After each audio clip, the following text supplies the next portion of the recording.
Jeremy Adams and Namankay Nahulpan continue the search for Barry Allen as the Flash family search the multiverse for Barry, but Pryor's hold over the speedster may even be too tight for even Wally West to break free from. Jeremy Adams continues building out the search for Barry Allen as we get to explore a little bit more of the Earths he set up at the end of the final issue, specifically the Mad Max theme world and a world where Flash is basically just Batman with speed powers. But the crux of the issue was exploring the Earth Flash 1 world that Joshua Williamson set up in his Infinite Frontier run, the world where the real Barry is stuck and how it's working to deceive not just Barry but anyone else who goes in there, so in this case Wally and Wallace, making them see what they want most in order to keep them trapped there. Adams does a great job showing all of this without telling us, establishing the stakes of traveling to this world really well, especially with Wallace, who we see return to the Brett Booth silver costume and burst code name, remnants of the New 52 era where Wallace originated from, so I'm intrigued to learn a little bit more about this world and what it does to the people inside of it.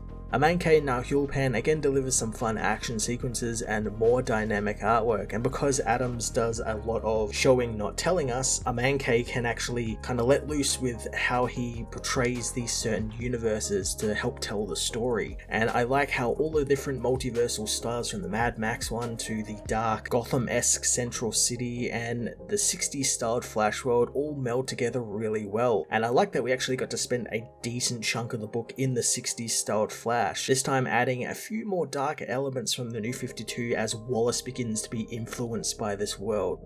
Flash issue 784 was another fantastic Dark Crisis tie-in that expanded the stakes for the Flash family as we explore more of the mysterious world Barry Allen is trapped in. I'm going to give this issue a 10 out of 10.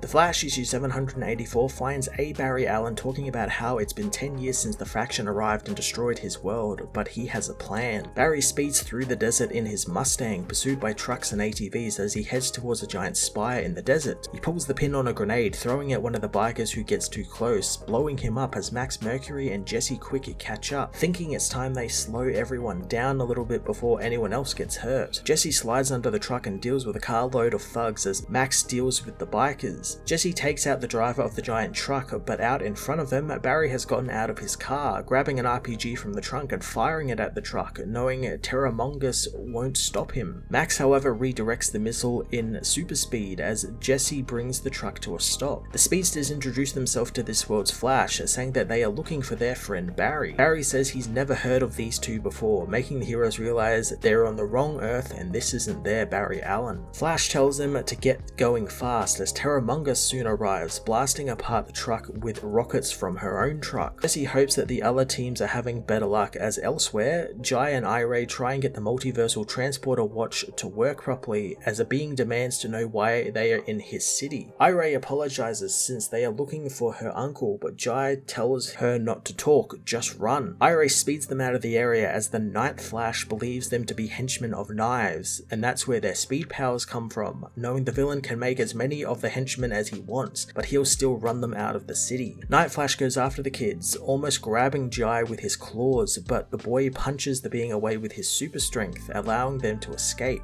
Despite escaping the speedster, Iray finds that she has lost the wrist device. They hear a sonic boom as Night Flash comes down the alley, but someone waves them down, telling them to get inside. The kids race inside with the being as Night Flash comes by the alley, knowing that the kids won't hide from him in his city, since it is his city and he knows it better than anyone else. On Earth Flash 1, Wally and Wallace watch Kid Flash and Flash from a nearby building as Captain Cold is arrested by the police. Wally thinks that this is their Earth's Barry, knowing that he even looks the same and he's not as young as he looked when he was a kid. Instead, he looks just like present day Barry. Wally wants to go and find out, planning on tailing Barry while Wallace tails the younger Wally and see if they can talk with him. Wally warns him not to do anything, and if anything weird happens, he is to tap the wrist device and get out of there, since he would hate to have to break in another babysitter for the kids. Wallace speeds off as Barry meanwhile thinks about getting flowers for Iris before heading home, thinking about how he wants to have a barbecue with Jay. Suddenly, Reverse Flash appears before Flash, but in reality it's just Wally, who asks Barry if they can talk. Flash continues to see Wally as Reverse Flash, pummeling the supposed villain into the wall. Wally tries to get him to stop, phasing himself back through the wall and then blowing it up in Barry's face. He tells Barry that he is there to talk, but Barry thinks Eobard has gotten to the kids and Iris. Flash throws rubble at Wally, but the hero grabs Barry, telling him that he is Wally West. The illusion begins to fade and Barry sees Reverse Flash become the real Wally West, but he thinks this is just another one of Thorne's sick tricks, beating the villain down and telling him he's letting him done torture him and he'll never harm his family again. Wallace meanwhile finds Wally's home, thinking it's just as he remembered it, seeing Aunt Mary welcome Wally home. He thinks about the woman's brownies as Wally appears behind him, telling his cousin they've been waiting for him. Wallace wants to know what happened to Wally's Flash suit, but Wally says he's been retired for a number of years now, and besides, who needs a Flash when Burst has the Western Hemisphere locked down? Wallace suddenly finds himself changed into his silver and red Burst costume, wondering what's going on. Wally says that he's just in time for dinner, inviting the boy inside and telling him that everyone is waiting for him. Wallace goes inside and sits down for dinner, remembering this is just right and exactly how it's supposed to be, thinking that now that he is there with his friends and family, he is finally home.